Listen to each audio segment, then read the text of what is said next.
Hello everyone, स्वागत है आपका हमारे चैनल पर। आई होप आप सब लोग बहुत अच्छे होंगे और अपनी एसएससी फार्मासिस्ट की प्रिपरेशन को बहुत अच्छे से कंटिन्यू कर रहे होंगे। जैसा कि जून मंथ स्टार्ट हो चुका है और आपके एग्जाम की डेट भी इसी मंथ में टेंटेटिव हुई है और आई होप, मैं उम्मीद करता हूं कि आपकी प्रिपरेशन बहुत अच्छी चल रही होगी।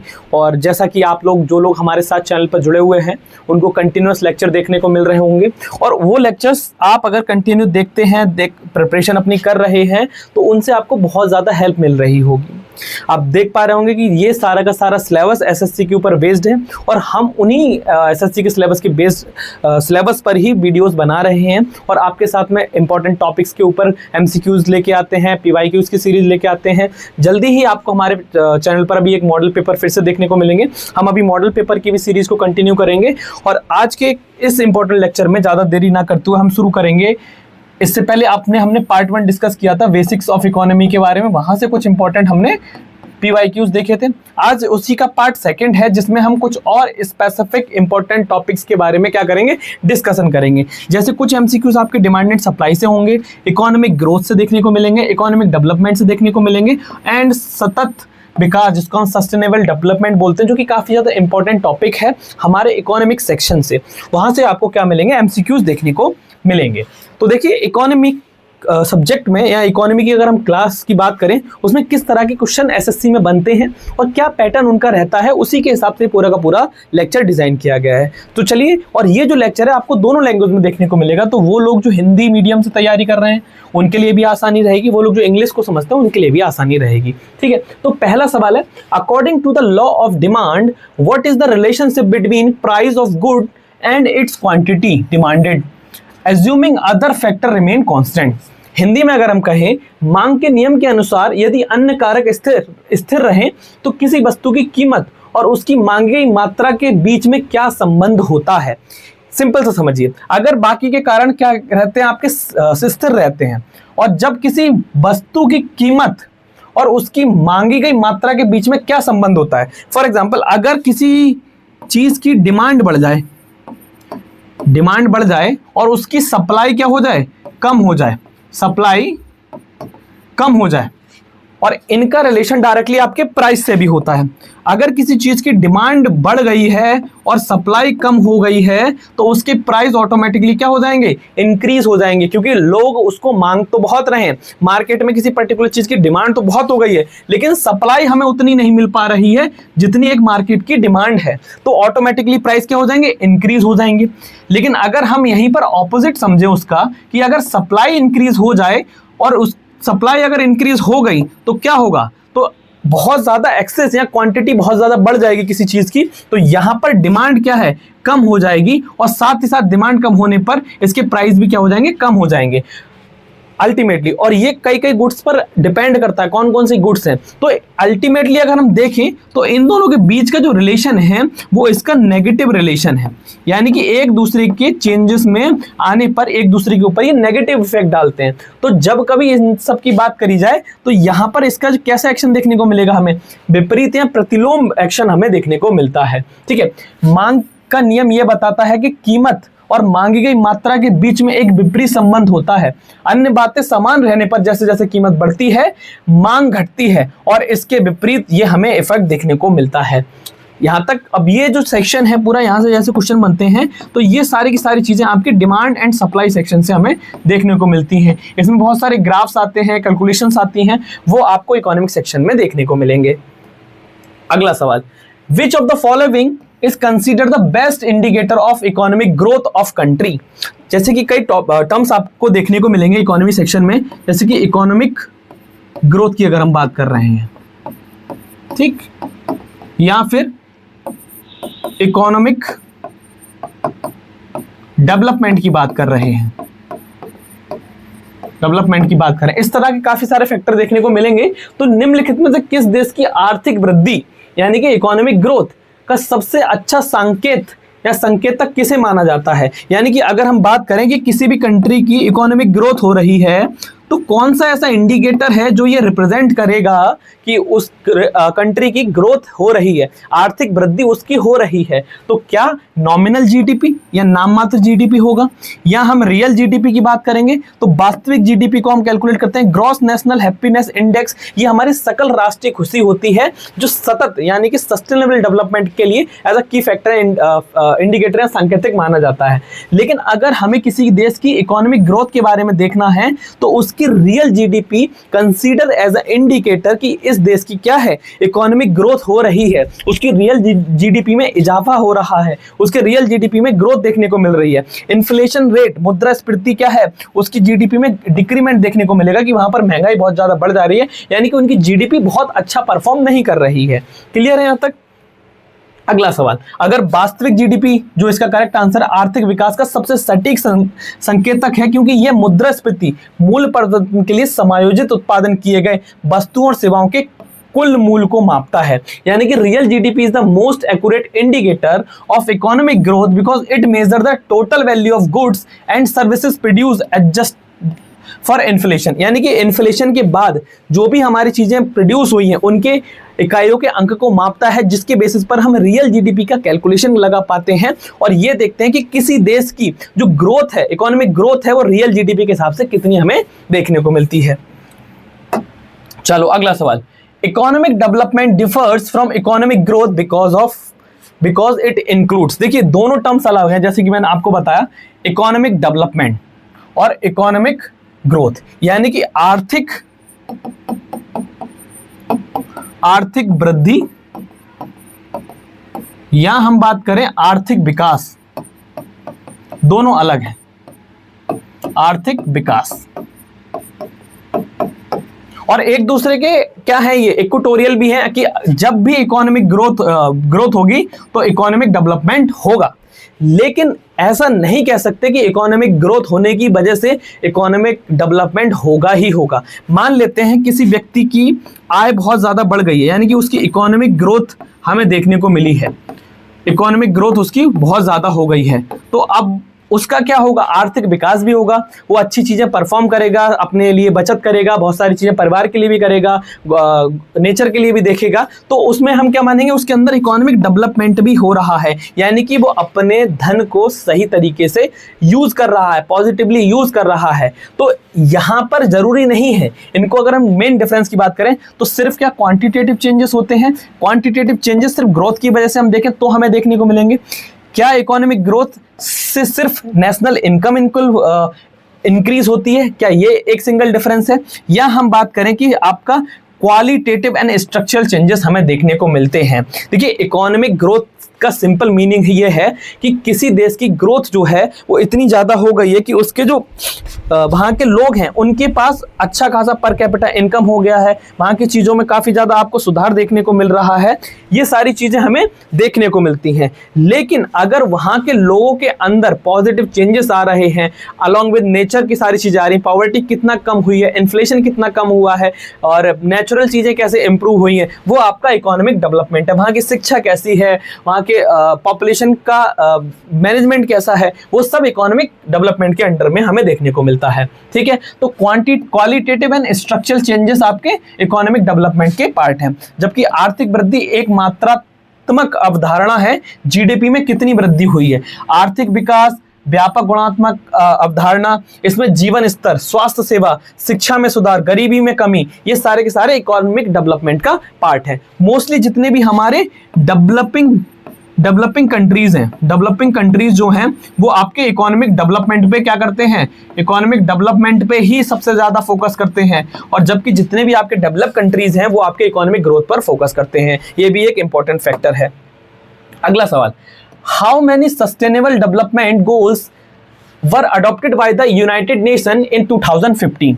तो संयुक्त राष्ट्र द्वारा कितने सतत विकास लक्ष्य एसडीजी जिसको हम कहते हैं, यानी कि सस्टेनेबल डेवलपमेंट गोल्स क्या करे गए, अपनाए गए। देखिए जो आज के टाइम पर पूरी दुनिया फोकस कर रही है वो है आपका सस्टेनेबल डेवलपमेंट, यानी कि सतत विकास, सतत आपका विकास।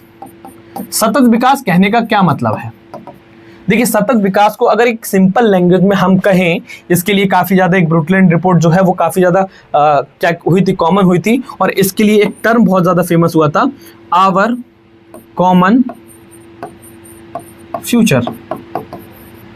ये टर्म काफ़ी इन्वॉल्व हुई थी, यानी कि हम प्रकृति के साथ साथ ऐसा ना हो कि आने वाली पीढ़ियों के लिए क्या कर रहे हैं, हम नेचर इकोनॉमिक ग्रोथ के चक्कर में नेचर को बहुत ज़्यादा हार्म तो नहीं कर रहे हैं, या और भी जो फैक्टर्स हैं उनको कंसीडर कर रहे हैं या नहीं कर रहे हैं। फॉर एग्जांपल हवा की क्वालिटी कैसी है किसी देश की, और ओवरऑल क्लाइमेट चेंजेस तो नहीं हो रहे हैं किसी पर्टिकुलर वजह से। आपने जल निर्माण के लिए क्या किया है, जल प्रोटेक्शन के लिए आपने क्या किया है, पॉवर्टी कितनी कम हुई है, सबको खाना मिल रहा है नहीं मिल रहा है, हैप्पीनेस इंडेक्स कैसा है, हंगर रिडक्शन हो रहा है नहीं हो रहा है, ओवरऑल ग्लोबल लेवल पर हम बात करें तो ये सब सस्टेनेबल डेवलपमेंट के पार्ट हैं। तो 2015 में संयुक्त राष्ट्र द्वारा क्या किया गया, कुछ इंपॉर्टेंट गोल्स बनाए गए।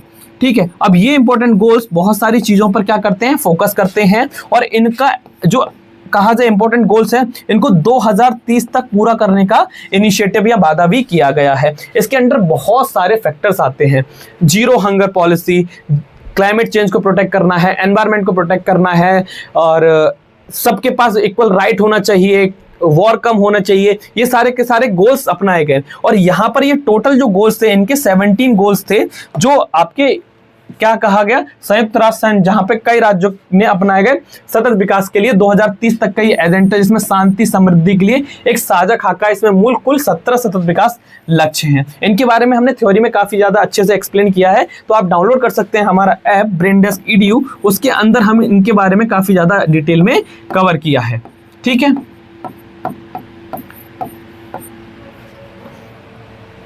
अगला सवाल, यदि किसी वस्तु की मांग पूर्णतः बेलोचदार यानी परफेक्टली इनइलास्टिक है तो ग्राफ पर मांग का वक्र कैसा होगा।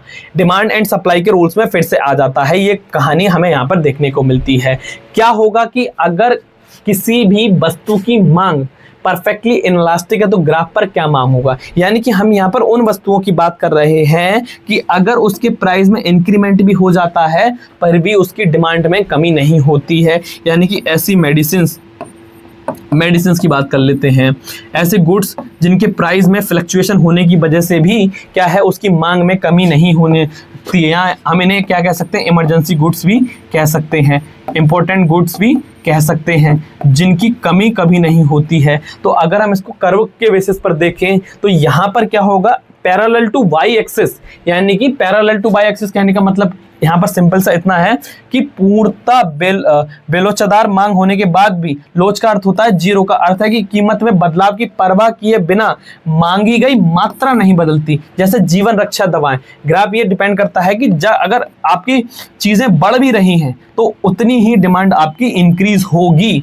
ठीक है, और ये क्या है, आपका पैरेलल टू वाई एक्सिस पे हमें देखने को मिलता है ये ग्राफ। अगला सवाल, which of the following is not a dimension of human development index. तो ह्यूमन डेवलपमेंट इंडेक्स या हम कहा जाए ह्यूमन हैप्पीनेस इंडेक्स, ये ग्लोबली क्या किया जाता है, हर कंट्री का देखा जाता है, यानी कि किसी भी कंट्री के अंदर वहाँ पे रहने वाले लोग जो हैं उनके अंदर क्या क्या डेवलपमेंट हुए हैं, या वहाँ पे जो उनका जीवन है वो कैसा है, हैप्पीनेस इंडेक्स कैसा है उनका। तो ये सारी की सारी चीज़ें हम देखते हैं वहाँ पर। तो डेवलपमेंट में क्या, उनकी शिक्षा में सुधार हुआ है, उनकी पर कैपिटा इनकम बढ़िया हुई है, क्या उनको रोजगार मिल रहा है, इन्फ्लेशन तो बहुत ज़्यादा नहीं है। तो इन सब से क्या देखा जाता है, अलग अलग फैक्टर्स होते हैं जो ये रिलीज किए जाते हैं, तो इसमें क्या चीज़ें देखी जाती हैं। बट यहाँ पर पूछा गया है कौन सा ऐसा फैक्टर है जो आपका ह्यूमन डेवलपमेंट इंडेक्स के अंडर में नहीं आता है, और ये रिपोर्ट हर साल एनुअली रिलीज करी जाती है हर कंट्री के लिए। तो क्या इसके अंदर लॉन्ग एंड हेल्दी लाइफ, लंबा और स्वस्थ जीवन, किसी भी कंट्री के अंदर लोगों का जीवन कैसा है, उनकी मृत्यु दर कितनी है, लाइफ एक्सपेक्टेंसी कितनी है, it comes under the SGI index. Knowledge, क्या हर वहाँ का जो व्यक्ति है उनका लिटरेसी रेट कैसा है, कहाँ वहाँ पर रहने वाला व्यक्ति को शिक्षा मिल पा रही है, इक्वालिटी शिक्षा है या नहीं है, ये कंसिडर किया जाता है। Infant mortality rate human SDI index का पार्ट नहीं है। ये हेल्थ के कैटेगरी में आता है कि वहां पर लोगों की, जिसकी हम शिशु मृत्यु दर की बात करें, ये अलग फैक्टर में कंसीडर किया जाता है, ह्यूमन डेवलपमेंट रिपोर्ट या इंडेक्स के अंदर पब्लिश नहीं किया जाता। अ डेसेंट स्टैंडर्ड ऑफ लिविंग, जीवन का एक सभ्य स्तर, यानी कि लोगों का जो स्टैंडर्ड ऑफ लिविंग है वो इक्वली बराबर हुआ है नहीं है, या बहुत सारे लोग पॉवर्टी के अंदर में रह रहे हैं, वो सब भी किसका पार्ट होता है? आपका ह्यूमन डेवलपमेंट इंडेक्स का पार्ट हमें देखने को मिलता है। अगर हम यहां पर सिर्फ और सिर्फ बात करें इन्फेंट मोर्टेलिटी रेट की, तो यहां पर ये जो शिशु मृत्यु दर है वो आपकी क्या है? अलग पार्ट है। ये आपका एक मृत्यु दर प्रत्यक्ष आयाम नहीं है एसडीआई का, जबकि आपका अगर हम एसडीआई की बात करें तो मानव विकास के जो प्रमुख आयाम है, जैसे कि औसत उपलब्धि का सार, एक लंबा स्वस्थ जीवन, जन्म के समय जीवन प्रत्याशा, ज्ञान, शिक्षा, ये सब देखे जाते हैं। जीएनआई में आपकी पर कैपिटा इनकम भी। Infant mortality rate is not the part of the SDI index. अगला सवाल, The term sustainable development was officially popularized by which of the following reports in 1987? 1987 में एक रिपोर्ट पब्लिश करी गई जिसके अंडर में हमने बताया कि हमारा जो साझा भविष्य है, यानी कि पूरे दुनिया के अंदर कोई भी इकोनॉमिक डेवलपमेंट हो रहा है, इकोनॉमिक ग्रोथ हो रही है, उसके साथ साथ में नेचुरल चीज़ों को प्रिजर्व किया जा रहा है, और एक ऐसी सस्टेनेबल ग्रोथ की हम बात कर रहे हैं जहां पर ना तो बहुत ज़्यादा प्रकृति को हार्म किया जा रहा है, चीज़ें इक्वली सबके पास अवेलेबल हो पा रही हैं, और सबसे बढ़िया सतत विकास की अगर हम बात करें, सबसे बढ़िया इकोनॉमिक डेवलपमेंट वो माना जाता है जहां पर सबसे कमजोर तबके के लोग, यानी कि सबसे वीकर सेक्शन की अगर हम बात करें, सबसे ज्यादा वीकर सेक्शन तक जो कंट्री के अंदर कोई भी सेवाएं, सर्विसेज, पॉलिसीज जो लागू की जा रही हैं वो सबसे कमजोर तबके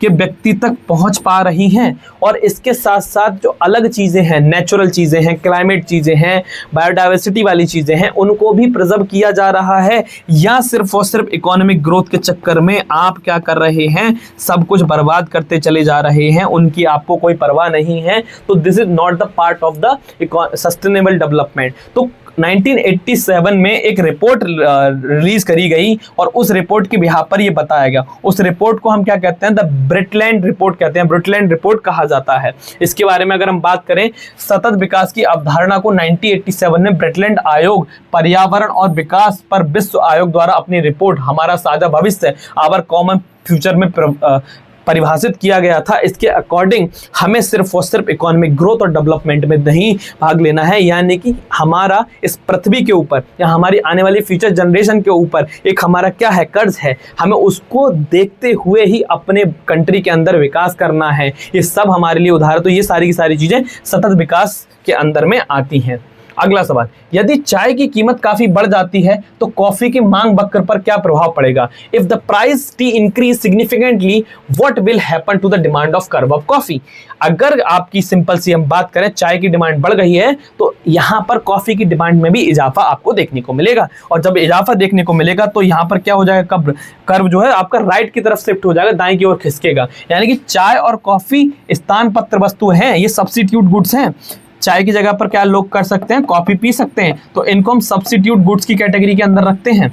ठीक है, यदि चाय महंगी हो जाती है तो लोग कॉफी पीना शुरू कर देंगे, इससे हर कीमत बिंदु पर कॉफी की मांग बढ़ जाएगी, जिससे मांग वक्र दाईं ओर खिसक जाता है। इनके पूरे ग्राफ की अगर हम बात करें, कर्व की बात करें, इनके बारे में हम डिटेल अपने लेक्चर में कवर करेंगे। ठीक है, अगला सवाल, प्रोफेसर राजकृष्ण द्वारा गढ़ा गया शब्द हिंदू विकास दर भारतीय अर्थव्यवस्था की निम्न विकास दर को संदर्भित करता है, जो किससे संबंधित है? यानी कि the Hindu rate of growth, a term coined by the professor Raj Krishna, refers to the low growth rate of the Indian economy related to. तो प्रोफेसर राजकृष्ण ने एक टर्म रिलीज किया जिसको हम क्या बोलते हैं? हिंदू रेट ग्रोथ कहते हैं। तो इंडिया के अंदर 1950 से लेके 1985 या 1980 तक की अगर हम बात करें तो गवर्नमेंट बहुत सारी चीज़ों के ऊपर पाबंद वैन लगा के रखती थी, जैसे कि जितने भी प्रोडक्शन होंगे, जितनी भी मैन्युफैक्चरिंग यूनिट खोली जाएंगी, सारी की सारी कैसी होंगी? लाइसेंस बेस्ड होंगी, यानी कि लाइसेंस लेना पड़ेगा आपको। फॉरेन इन्वेस्टमेंट को इंडिया के अंदर कंप्लीटली बैन करके रखा था, यानी कि बाहर की जो मुद्रा है या बाहर का जो भी इन्वेस्टमेंट है इंडिया के अंदर नहीं आएगा, उसके ऊपर बैन लगा के रखा था। सारी की सारी चीजों के ऊपर गवर्नमेंट या कहा जाए स्टेट कंट्रोल था, जिसकी वजह से इंडिया की जो इकोनॉमी है वो इतनी स्लो ग्रोथ होने लगी। 3% के हिसाब से इंडिया की जीडीपी क्या कर रही थी, ग्रो कर रही थी, इंडिया की इकोनॉमी ग्रो कर रही थी। तो ये काफी ज्यादा लो माना जाता है ग्रोथ इंडिया की इकोनॉमी के अंदर में। तो वहां पर एक क्या है, एक टर्म कॉइन गई थी जिसको हम हिंदू रेट ग्रोथ कहते हैं। जब इकोनॉमी के अंदर डिक्रीमेंट देखने को मिले ग्रोथ में, तो उसको क्या बोला जाता है। और ये पर्टिकुलर किस पर्टिकुलर चीज से रिलेटेड है, तो ये आपकी नेशनल इनकम, यानी कि इंडिया की जो जीडीपी है उसके अंदर लो ग्रोथ देखने को मिले, और उस लो ग्रोथ को किस पर्टिकुलर टर्म से कॉइन कर सकते हैं हम, हिंदू रेट ऑफ ग्रोथ। और ये ग्रोथ कम होती है, इसके बारे में एक टर्म कॉइन करी गई प्रोफेसर राज कृष्णा द्वारा। ठीक है, तो हिंदू विकास दर 1950 के दशक से 1980 के दशक तक भारत की जीडीपी राष्ट्रीय आय की कम वार्षिक वृद्धि लगभग 3.5 से 4% को संदर्भित करता है। अर्थशास्त्री राजकृष्ण ने इसका प्रयोग किया था कि इंडिया की जो ग्रोथ है, और हमारे इंडिया के अंदर 1985 के बाद ही, और स्पेसिफिकली हम करें 1990 के बाद ही इंडिया की जो ग्रोथ है वो इंक्रीज हुई, फॉरेन इन्वेस्टमेंट हुई, नई कंपनियां खुली, उद्योग बढ़े, जिसकी वजह से इंडिया के अंदर एक ग्रोथ देखने को मिली। उससे पहले हमारे इंडिया का जो ग्रोथ है, डेवलपमेंट है, वो काफी ज्यादा पिछड़ा था due to the government rules. अगला सवाल, Which curve is used to graphically represent the distribution of income और wealth within an economy? किसी अर्थव्यवस्था के भीतर आय या धन के वितरण को ग्राफिक रूप से दर्शाने के लिए किस कर्व का उपयोग किया जाता है? तो यहां पर बहुत सारे टर्म्स हैं आपका, लेकिन स्पेसिफिकली अगर हम किसी इंडिविजुअल की पर कैपिटा इनकम हो, इंडिया के अंदर ग्रोथ हो, उस सब के बारे में एक पर्टिकुलर कर्व है लॉरेंज कर्व। इस लॉरेंज कर्व के बेसिस पर हम क्या करते हैं, इसको मानक माना जाता है।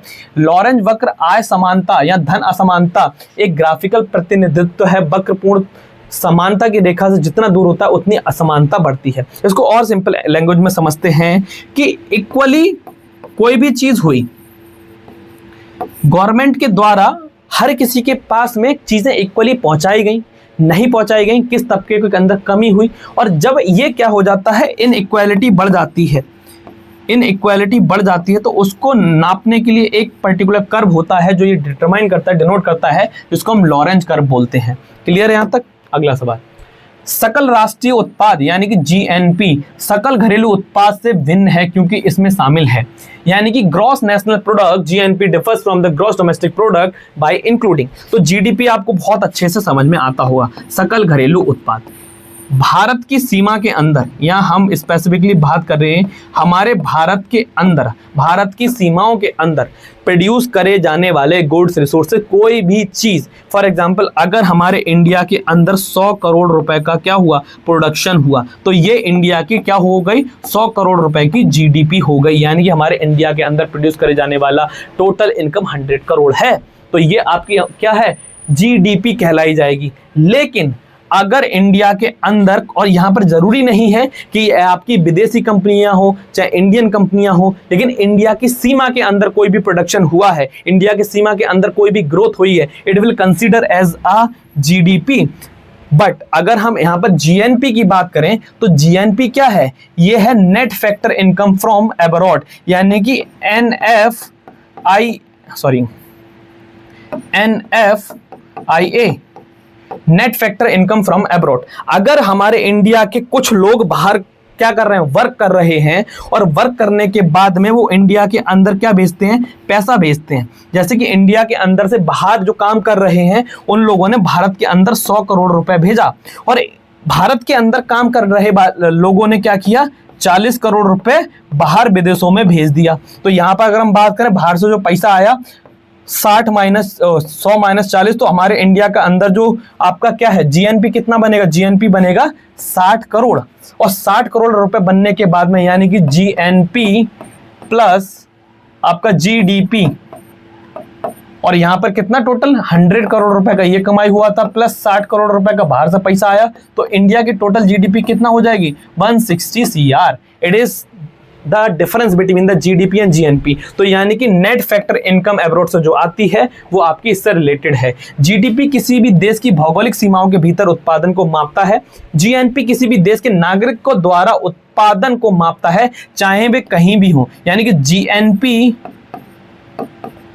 इक्वल्स टू जीडीपी प्लस जो हमने आपको फैक्टर बताया आपका NFIA का कहने का सिंपल सा मतलब है कि बाहर के लोगों ने इंडिया के अंदर जितना पैसा भेजा माइनस इंडिया के अंदर बाहर काम करने वाले लोगों ने उतना पैसा भेजा, उसका टोटल हम जीडीपी में इंक्लूड कर देते हैं। दैट इंक्लूड आवर क्या है, जीडीपी। अगला सवाल, मुक्त बाजार में संतुलन मूल्य इक्विलिब्रियम प्राइस कब निर्धारित होता है? यानी कि equilibrium price it determine in a free market when. तो इसमें क्या होता है, देखो सिंपल समझो, मांग एंड आपूर्ति की अगर हम यहां पर बात कर रहे हैं, डिमांड एंड सप्लाई की बात कर रहे हैं, अगर आपको मार्केट के अंदर इक्विलिब्रियम प्राइस रखने हैं तो देखो सिंपल सी बात है, अगर जितनी डिमांड जितनी है उसके इक्वल में उतनी ही सप्लाई मिल रही है तो कैसा है ग्राफ बन जाएगा, हमारा इक्विलिब्रियम ग्राफ बन जाएगा। तो ऑप्शन देख लेते हैं, सप्लाई ज्यादा है डिमांड कम है, तो क्या ये इक्वली होंगे, ऑपोजिट होंगे एक दूसरे के। डिमांड इज ग्रेटर, डिमांड बहुत ज्यादा है, सप्लाई कम है, तो ये भी आपका इक्विलिब्रियम प्राइस में नहीं आएगा। लेकिन quantity demanded equal to the quantity supply, यानी कि डिमांड जितनी अगर मान लेते हैं दो रोटी की आपको जरूरत है और 2 रोटी ही आपको मिल गई, ठीक, तो आपकी डिमांड जो क्या है इक्विलिब्रियम प्राइस में रहेगी। तो option number C will be your correct answer. यानी कि बाजार संतुलन वह स्थिति है जहां बाजार की आपूर्ति और बाजार की मांग एक दूसरे को संतुलित करती हैं। जिस कीमत पर मांगी गई मात्रा आपूर्ति की गई मात्रा के बराबर होती है उसे संतुलन मूल्य कहा जाता है, या फिर कहा जाए आपका इक्विटोरियल या इक्विलिब्रियम प्राइस। एक को बिल्कुल सिंपल भाषा में समझो, अगर मार्केट में डेली 100 केजी आलू की जरूरत है, 100 केजी आलू की जरूरत मान लेते हैं हम, मार्केट में 100 केजी आलू की जरूरत है और आलू का प्राइस है 20 रुपए। अब 100 केजी आलू की जरूरत है मार्केट के अंदर और आपकी जो सप्लाई है वो भी 100 केजी की बराबर है, यानी कि 100 केजी आलू भी सप्लाई हो रहा है जितनी मार्केट में डिमांड है। तो क्या इसके प्राइस में हमें चेंज होने देखने को मिलेगा? इसके प्राइस में चेंज नहीं होगा, यानी कि जितनी डिमांड है उतनी ही सप्लाई मिल जा रही है और उसी को हम मार्केट संतुलन कहते हैं, इक्विलिब्रियम प्राइस कहते हैं, उसी एक फैक्टर कंसीडर किया जाता है। अगला सवाल, ग्रीन जीडीपी पारंपरिक जीडीपी के साथ में निम्नलिखित में से किस कारक को ध्यान में रखता है? देखिए जीडीपी जो है ग्रॉस डोमेस्टिक प्रोडक्ट या सकल घरेलू उत्पाद की हम बात कर रहे हैं, यहां पर इंडिया के अंदर प्रोड्यूस करी गई कोई भी चीज, चाहे वो प्रोडक्शन में हो, कंस्ट्रक्शन में हो, सर्विसेज में हो, उसके द्वारा किया गया नेट प्रॉफिट, और नेट प्रॉफिट की हम टोटल अमाउंट कहें, net total amount consider as a GDP. It does not follow, और ये उस बात को ध्यान में नहीं रखता कि इसकी वजह से हमारा जो एनवायरमेंट है, हमारा जो नेचुरल चीजें हैं, हमारा जो क्लाइमेट है उसको कितना हार्म हुआ है। It just focuses on how much quantity produced by the India, यानी कि इंडिया के अंदर सारी चीजें मिलजुला के हमारा टोटल एक साल का जीडीपी हुआ 100 करोड़ रुपए, बट इसकी 100 करोड़ की भरपाई की वजह से, 100 करोड़ की वजह से एनवायरनमेंट में कितना नुकसान हुआ और रिसोर्सेज में कितना नुकसान हुआ, ये उसको कंसीडर नहीं करता है। लेकिन जो ग्रीन जीडीपी है वो आपका क्या करता है, environmental degradation and resource depletion. अब इसको फिर से समझो, जैसे कि आपकी जो ग्रीन जीडीपी है, ठीक है, और नॉर्मल जीडीपी की हम यहां पर बात कर रहे हैं। नॉर्मल जीडीपी आपका कितना है, 100 करोड़ रुपए है, लेकिन ग्रीन जीडीपी क्या कैलकुलेट करेगा कि 100 करोड़ तो आपका है, लेकिन भाई साहब इसमें आपने क्या किया है, 10 करोड़ रुपए का, 10 करोड़ के अमाउंट का एनवायरनमेंट को डैमेज कर दिया है, तो ये इसको माइनस करेगा 10 करोड़ रुपए, तो आपका जो रियल ग्रीन जीडीपी बनेगा वो आपका कैसा रहेगा, 90 CR ही रहेगा। तो ये इसको क्या करता है, नेचर को ध्यान में रखता है कि नेचुरल डिग्रेडेशन कितना हुआ है, रिसोर्स डिप्लीशन कितना हुआ है, उस सबको देखते हुए क्या करता है, काम करता है। ग्रीन जीडीपी आर्थिक विकास का एक सूचकांक है जिसमें विकास के पर्यावरण परिणामों को जीडीपी में शामिल किया गया है। ये पर्यावरणीय गिरावट यानी कि नेचुरल डिग्रेडेशन जैसे प्रदूषण, संसाधन हानि की लागत को घटाता है, क्योंकि आप उसके एवज में उन लोगों को क्या, उस पर्टिकुलर फैक्टर्स को भी काउंटर करोगे ना, तो उसके लिए भी तो पैसा खर्च होगा। तो जो उसके डिप्लीशन में, डिग्रेडेशन में पैसा खर्च हुआ है, उसको माइनस करने के बाद जो नेट अमाउंट बना है वो आपका ग्रीन जीडीपी देखता है। Which organization is responsible for publishing the Human development report या SDI इंडेक्स की हम बात कर रहे हैं। जो SDI इंडेक्स हम निकालते हैं वो आपका ह्यूमन डेवलपमेंट रिपोर्ट से ही निकाला जाता है। तो वर्ल्ड में, पूरी दुनिया में कौन सा ऐसा ऑर्गेनाइजेशन है जो क्या करता है, SDI रिपोर्ट या SDR आपका ह्यूमन डेवलपमेंट रिपोर्ट जारी करता है, रिलीज करता है पर ईयर, तो वो आपका संयुक्त राष्ट्र विकास कार्यक्रम, ये आपका UNDP, ये इसके लिए रिस्पॉन्सिबल होता है। The human development report which include human development index is published annually by the United Nation development programme, United Nation developmental programme. इसमें इंडिया के अंदर या फिर हम हर देश के बारे में अगर हम बात करें, बहुत सारे फैक्टर्स के बेसिस पर ये क्या करता है, रिपोर्ट को रिलीज करता है, जिससे आपका SDI इंडेक्स बनता है। For a given goods when its price increase its demand usually, यानी कि गिफिन वस्तुएं के लिए जब इसकी कीमत बढ़ती है तो इसकी मांग में आमतौर पर क्या होता है। गिफिन वस्तुएं, गिफिन गुड्स की यहाँ पर हम बात कर रहे हैं। गिफिन गुड्स की अगर हम बात करें या फिर गिफिन वस्तुएं, वो वस्तुएं होती हैं जिनकी प्राइस पहले कम थी, बाद में उनकी प्राइस बढ़ गई तो उनकी डिमांड भी इंक्रीज हो जाती है। जैसे आज के टाइम पर हम बात करें मोटा अनाज की अगर हम बात कर रहे हैं, यानी कि मोटा अनाज जैसे कि ज्वार को लोग पहले नहीं खाते थे, उसकी कीमत नहीं थी। फॉर एग्जांपल जैसे चीनी पहले बहुत महंगी आती थी, लेकिन फिर भी लोग चीनी को ज़्यादा पसंद करते थे जबकि गुड़ सस्ता आता था। लेकिन आज के टाइम पर अगर हम बात करें तो ब्राउन शुगर महंगी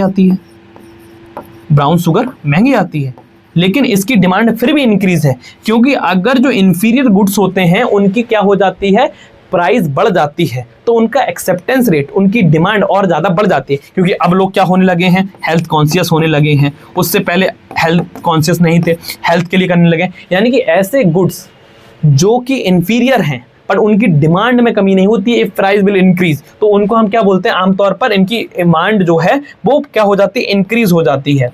ठीक है। गिफिन वस्तु की मांग का नियम एक अपवाद है। ये ऐसी निम्न स्तर हुए वस्तुएं, इंफीरियर गुड्स हैं जिनकी कीमत बढ़ने पर मांग बढ़ जाती है, क्योंकि प्रभाव प्रतिस्थापन प्रभाव से अधिक होता है। Because it's income effects outweigh substitution effects. Example stable foods during a famine. यानी कि अगर खाने पीने की ऐसी वस्तुएं हैं, जैसे अगर हम रोटी की बात कर लें, रोटी आपके लिए बहुत ज़रूरी चीज़ है। सब्जियों की बात कर लें, अगर हम सब्जी की बात कर रहे हैं, सब्जी आपके लिए भी बहुत ज़रूरी चीज़ है। लेकिन अगर रोटी 12 रुपए की एक मिल रही है, सब्जी आपके साथ में कम मिल रही है, लेकिन अगर रोटी की प्राइस 14 हो जाए तो सब्जियों की डिमांड भले ही घट जाए, लेकिन रोटी की डिमांड नहीं घटेगी, क्योंकि ये आपके लिए क्या है, एक नेसेसरी पार्ट है। भारत में कौन सा संगठन राज्यों और केंद्र शासित प्रदेशों की प्रगति की निगरानी के लिए SDG यानी कि इंडिया आपका SDG इंडेक्स जारी करता है? तो यहाँ पर इंडिया के डेवलपमेंट प्रोग्राम हो गए, इकोनॉमिक विकास की अगर हम बात कर रहे हैं, उन सब प्रोग्रामों के लिए एक इंडेक्स रिलीज करता है। और ये सारी पॉलिसीज फ्रेमिंग वाली बात करिए, इकोनॉमिक पॉलिसी फ्रेमिंग, ये हमारे इंडिया के अंदर नीति आयोग डिसाइड करता है। SDG India index NITI Aayog द्वारा प्रकाशित किया जाता है। ये 2030 तक SDG लक्ष्यों को प्राप्त करने की दिशा में भारत के राज्यों और केंद्र शासित प्रदेशों द्वारा की गई प्रगति दस्तावेजीकरण और रैंकिंग करता है कि इंडिया के अंदर कौन कौन से ऐसे स्टेट्स हैं, केंद्र शासित प्रदेश हैं जो कंट्रीब्यूशन करते हैं फॉर द इंडियाज गोल। अगर हम मान के चलते हैं कि हमारे 2030 में कुछ गोल हैं कि हम इंडिया को इस लेवल पर लेके जाएंगे, भुखमरी कम कर देंगे, इन्फ्लेशन कम कर देंगे, गरीबी कम कर देंगे, पॉवर्टी को हटा देंगे, अच्छा पानी मिल पाएगा, सब तक सारी चीज़ें रिसोर्सेज पहुंच पाएंगे, तो यहाँ पर एक रिपोर्ट तो चाहिए कि कौन सा स्टेट कितने प्रोग्रेस कर रहा है, उसका कितना कॉन्ट्रीब्यूशन है इंडिया के इस पर्टिकुलर गोल को पूरा करने के लिए। तो ये जारी करने के लिए नीति आयोग पॉलिसी फ्रेमिंग करता है और नीति आयोग इसको ओवर पावर कहा जाए और यहाँ ओवरव्यू करता है। अगला सवाल, capital formation in an economy primarily depends on, यानी कि किसी अर्थव्यवस्था में पूंजी निर्माण मुख्य रूप से किस पर निर्भर करता है? पूंजी निर्माण यानी कि कैपिटल फॉर्मेशन। अगर आपको अपनी कैपिटल का फॉर्मेशन करना है, और कैपिटल फॉर्मेशन का सिंपल सा रूल है भैया कि आप अगर 10,000 रुपये कमा रहे हैं, 10,000 रुपये आपकी इनकम है, ठीक है, 10,000 रुपये पर मंथ आपकी इनकम है, ओके। 5,000 रुपये आपका क्या है, 5 के रुपए आपके क्या हो जाते हैं, बेसिक चीज़ों में ये आपका एक्सपेंस है, एक्सपेंस है कि इनको आपको खर्च करना ही करना है, ये आपका एक्सपेंस है, ये आपको खर्च करना है, इतना आपका एक्सपेंस हो जाता है। उसके साथ साथ 2000 रुपये आपके किसी और काम में क्या हो जाते हैं, खर्च हो जाते हैं, ये भी आपका खर्चा है, ठीक है, ये भी आपका खर्चा है। लेकिन आप क्या कर रहे हैं, अपने कुछ पैसे बचाने के लिए, फ्यूचर के बचाने के लिए 2000 रुपये आप क्या कर रहे हैं, डिपॉजिट कर रहे हैं। अब ये आपका जो डिपॉजिट है, यही आपका क्या है, कैपिटल फॉर्मेशन है। पर मंथ आप 2000 रुपये बचाते हैं तो आपके साल में क्या है, 24,000 रुपये बन जाते हैं। यही 24,000 रुपये आपकी क्या है, कैपिटल फॉर्मेशन है, कैपिटल फॉर्मेशन है। आपने 24,000 रुपये एक साल में बचाया अपनी 10,000 रुपये की कमाई से, और यही आपकी क्या है, किस पर्टिकुलर चीज पे डिपेंड करती है, वो डिपेंड करती है आपकी टोटल सेविंग्स के ऊपर। Total savings is the capital formation from your regular income, ठीक है। पूंजी निर्माण का तात्पर्य किसी अर्थव्यवस्था के पूंजी स्टॉक जैसे मशीनरी, बुनियादी ढांचा में शुद्ध वृद्धि है। ये मुख्य रूप से बचत पर निर्भर करता है, जो लोग जितनी बचत करते हैं पैसा निवेश किया जाता है। An improvement in a technology in a production process will generally lead to, उत्पादन प्रक्रिया में प्रौद्योगिकी यानी टेक्नोलॉजी में सुधार सामान्यतः क्या होगा, a leftward shift to the curve supply, a rightward shift to the supply curve। यानी कि अगर हम उत्पादन प्रक्रिया में टेक्नोलॉजी को इनकॉर्पोरेट कर देते हैं तो टेक्नोलॉजी में क्या होगा, विकास होगा। यानी कि ये जो पर्टिकुलर कर्व है वो आपका राइटवर्ड शिफ्ट हो जाएगा, यानी कि सप्लाई उसकी इंक्रीज हो जाएगी, क्योंकि आपने टेक्नोलॉजी को क्या कर दिया है, इनकॉर्पोरेट कर दिया है। तकनीकी सुधारों से उत्पादन की लागत कम हो जाती है, उत्पादकों का समान कीमत पर अधिक मात्रा की आपूर्ति करता है। यानी कि टेक्नोलॉजी के इनकॉर्पोरेशन से जो बेसिक खर्च था वो कम हो जाता है और प्रोडक्शन क्या हो जाता है, इंक्रीज हो जाता है। और जब प्रोडक्शन इंक्रीज होता है तो अल्टीमेटली सप्लाई भी इंक्रीज हो जाती है, और सप्लाई इंक्रीज हो जाती है तो ओवरऑल प्रॉफिट इससे हमें देखने को मिलता है, इसीलिए राइटवर्ड शिफ्ट करता है ये। अगला सवाल, निम्नलिखित में से कौन सा समावेशी विकास इंक्लूसिव ग्रोथ सर्वोत्तम रूप से परिभाषित करता है। इंक्लूसिव ग्रोथ, ग्रोथ ऑफ, देखिए इंक्लूसिव ग्रोथ कहने का मतलब क्या है, इसको हम समावेशी विकास कहते हैं। एक सिंपल सा जो मैंने आपको अभी बताया था, इंक्लूसिव ग्रोथ कहने का मतलब ये है कि अगर इंडिया के अंदर कोई भी पॉलिसी लागू हुई और उसका लागू होना हर एक स्मॉल से स्मॉल वीकर सेक्शन तक पहुंच पा रहा है, वो उसका क्या है, समावेशी विकास है। यानी कि समावेशी विकास हम उसको कहेंगे। समावेशी विकास है यानी कि इंडिया के अंदर सबसे कमजोर तबके, सबसे वीकर सेक्शन व्यक्ति तक वो चीजें पहुंच पा रही हैं। यानी कि economic growth that creates employment and reduce poverty, आर्थिक विकास जो रोजगार पैदा करता है और गरीबी को कम करता है, वो आपका इंक्लूसिव ग्रोथ है। सिर्फ growth focuses on urban areas, अगर अर्बन एरियाज में जो ऑलरेडी अमीर है उनको पास अगर आपने विकास कर दिया तो वो कैसा विकास है, वो कैसी ग्रोथ है। Growth that favours only large industry, अमीरों को ही आप करते रहो, ऐसी पॉलिसी बनाएं जिनसे अमीर और अमीर होते गए, गरीब और गरीब होते गए, तो क्या ये इंक्लूसिव ग्रोथ देखने को मिलेगी, ये आपकी पक्षपात ग्रोथ हो जाएगी। Growth driven by entirely by the foreign investment, सिर्फ भारतीय यहाँ विदेशी निवेश की वजह से आपके इंडिया के अंदर ग्रोथ देखने को मिल रही है, that is not the real growth. ऐसी ग्रोथ जो कि कमजोर तबके को, पॉवर्टी वाले व्यक्ति को क्या दे पाए, बेनिफिट्स दे पाए, वो आपकी इंक्लूसिव ग्रोथ होगी। समावेशी विकास व्यापक आधार वाला विकास है जो समाज के सभी वर्गों तक पहुंचता है।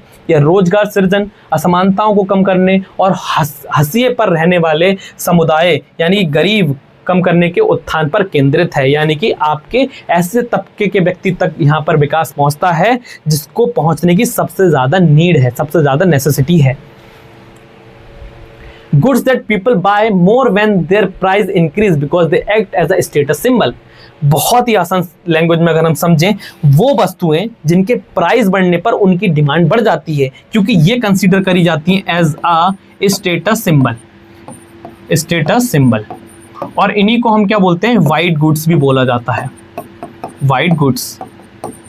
सिंपल लैंग्वेज में अगर मैं कहूं, अगर एक व्यक्ति आज के टाइम पर गाड़ी लेके चल रहा है, कोई सुजुकी की गाड़ी लेके चल रहा है, कोई टाटा की गाड़ी लेके चल रहा है, लेकिन अगर कोई व्यक्ति आपकी ऑडी लेके चल रहा है, BMW की गाड़ी लेके चल रहा है, ठीक है, तो BMW Audi consider as a status symbol. उनके प्राइस बढ़ने पर उनको लोग खरीदते हैं ताकि एक स्टेटस सिंबल मेंटेन किया जा सके। तो ऐसी वस्तुओं को हम बेवलेन गुड्स भी बोलते हैं, यानी कि वो वस्तुएं जो किसी के स्टेटस को रिप्रेजेंट करने के लिए लोग खरीदते हैं, what ever there price will be high और लो, बट उनकी डिमांड रहती है for maintaining the status symbol. उन्हीं को हम बाइट गुड्स भी बोलते हैं। ठीक है, बेवलेन वस्तुएं लग्जरी आइटम जैसे डिजाइनर, घड़ियां, कार जिनकी मांग कीमत बढ़ने पर बढ़ती है। अगर आईफोन और महंगा हो जाए, आईफोन और महंगा हो जाए तो लोग इसको और ज़्यादा खरीदेंगे और ज़्यादा खरीदेंगे, क्योंकि they will maintain the status symbol maintain करने के लिए उसको क्या कर देंगे, खरीदेंगे, ताकि वो ये दिखा सके कि हमारे पास कितना पैसा है, हम कितने अमीर हैं। तो ये स्टेटस सिंबल की तरह एक्ट करता है। पर capita income PCI is calculated by dividing the national income. पर कैपिटा इनकम आपकी किस तरीके से डिवाइड करी जाती है, ये काफ़ी ज़्यादा इंपॉर्टेंट फैक्टर है। टोटल वर्किंग पॉपुलेशन, कुल कार्यशील जनसंख्या, total population of the country, देश की कुल जनसंख्या, टोटल लैंड एरिया। तो अगर हम पर कैपिटा इनकम देखें तो पर कैपिटा इनकम का मतलब क्या है कि हर एक इंडिविजुअल व्यक्ति की, यानी कि हर अकेले नागरिक की अगर हम बात कर रहे हैं, उसको कंसीडर किया जाएगा कि आपकी हर एक व्यक्ति की पर कैपिटा इनकम वो कितना कमाता है, उसके हिसाब से कैलकुलेट की जाती है। तो टोटल पॉपुलेशन ऑफ कंट्री कितनी है, it will consider as the per capita income.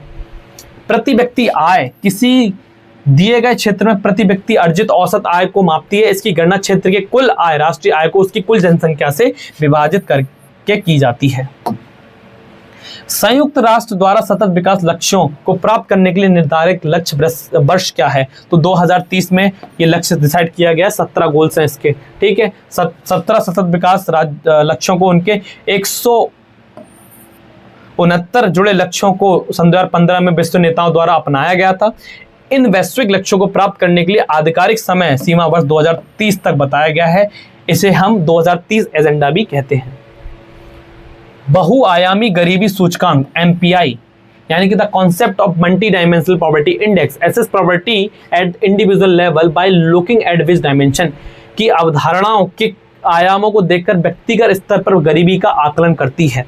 किस बेसिस पर ये डिसाइड करती है कि आपका जो पर्टिकुलर चीज़ें हैं, किस पर्टिकुलर चीज़ को आपके ये फैक्टर्स हैं, जैसे कि आपकी इनकम, एम्प्लॉयमेंट, सेविंग, आय, रोजगार, स्वास्थ्य, शिक्षा, सेवा स्तर, हाउसिंग, वाटर, इलेक्ट्रिसिटी और GDP, GNP, PCI, यानी कि मल्टी डायमेंशनल जो आपकी पॉवर्टी इंडेक्स है, उसको किस पर्टिकुलर डायमेंशन से डिसाइड किया जाता है। तो ये आपका health, education, standard of living, ये आपके कंसिडर किए जाते हैं प्राइमरी फैक्टर्स। उस पर्टिकुलर देश के अंदर हेल्थ के ऊपर कितना काम किया गया है, हेल्थ किन किन लोगों के लिए एक्सेसिबल है। इसके अलावा एजुकेशन की अगर हम बात करें तो पढ़ना सबका अधिकार है, उसकी एक्सेसिबिलिटी कितनी है। Standard of living, it is also consider as the multi dimensional poverty index. Standard of living, ठीक है। ये ऑक्सफोर्ड पॉवर्टी एंड, अगर हम Oxford developed by Oxford poverty and human development initiative and UNDP, the MPI index जो है आपका capture the multiple deprivation that people faces in their education, health and living standard simultaneously, तो ये consider किया जाता है। अगला सवाल, the law of supply establish a direct relationship between which of the following. आपूर्ति का नियम, लॉ ऑफ सप्लाई, निम्नलिखित में किस के बीच संबंध स्थापित करता है। इनकम और demand, price quantity demanded, price and quality supplied, कीमत और आपूर्ति की गई मात्रा, कॉस्ट ऑफ प्रोडक्शन।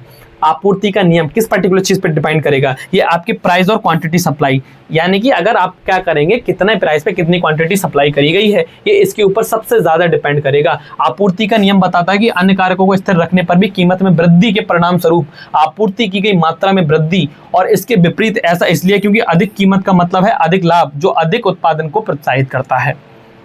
अगला सवाल, Sustainable development mandates that we meet the needs of present without compromising the ability of। सतत विकास यह अनिवार्य करता है कि हम किसकी क्षमता से समझौता किए बिना वर्तमान की जरूरतों को पूरा कर सकें। Developing nation to export, future generation to meet their own needs, industries to maximise profit, या फिर द गवर्नमेंट कलेक्ट टैक्सेस, सरकार एकमात्र पर। जैसा कि मैंने आपको बताया, सस्टेनेबल डेवलपमेंट क्या है, एक ऐसा विकास जो आज के और फ्यूचर की चीज़ों को देखकर किया जाता है। नेचर को साथ में लेकर किया जा सकता है, इक्वालिटी को साथ में लेकर किया जा सकता है, आवर कॉमन फ्यूचर, हमारा साझा विकास, यानी कि सिर्फ और सिर्फ ग्रोथ पर, सिर्फ और सिर्फ डेवलपिंग नेशन, विकासशील देशों के निर्यात करने की क्षमता के ऊपर डिसाइड नहीं करेगा। हमारी जो फ्यूचर जनरेशन की उनकी भावी पीढ़ियों की जरूरतों को पूरा करने की क्षमता हमारे अंदर है। यानी कि अगर हमारे देश में आज 40 ट्रिलियन केजी या फिर हम कहा जाए बिलियन केजी आपका अनाज है, तो आने वाले सालों में कितनी उसकी जरूरत पड़ेगी, और आने वाले सालों में क्या पृथ्वी उतनी या हमारी लैंड जो है उतनी उपजाऊ रहेगा। तो इस सब पर्टिकुलर फैक्टर्स को भी कंसीडर किया जाता है, जिससे हम फ्यूचर जनरेशन की नीड्स को भी देख सके। 1987 की ब्रेटलैंड रिपोर्ट में निर्धारित सतत विकास की सटीक सार्वभौमिक रूप से स्वीकृत परिभाषा है। यह समय के साथ आर्थिक विकास, पर्यावरण देखभाल और सामाजिक कल्याण के बीच संतुलन पर जोर देती है। ठीक है, तो ये थे आपके 25 important question from economy section. देखिए, इसी तरह के सवाल आपसे पूछे जाते हैं, और इकोनॉमी एक ऐसा सब्जेक्ट है जिसके ऊपर आपको बहुत अच्छे से ध्यान देना है, कॉमन कॉन्सेप्ट, प्रिंसिपल चीज़ों को समझना है। अभी हम और भी चीज़ें पढ़ेंगे, इंडियन इकोनॉमी के बारे में पढ़ेंगे, बैंकिंग सिस्टम पढ़ेंगे, बहुत सारी चीज़ों के बारे में हम देखेंगे, और इससे रिलेटेड MCQs को और PYQs को प्रैक्टिस करेंगे।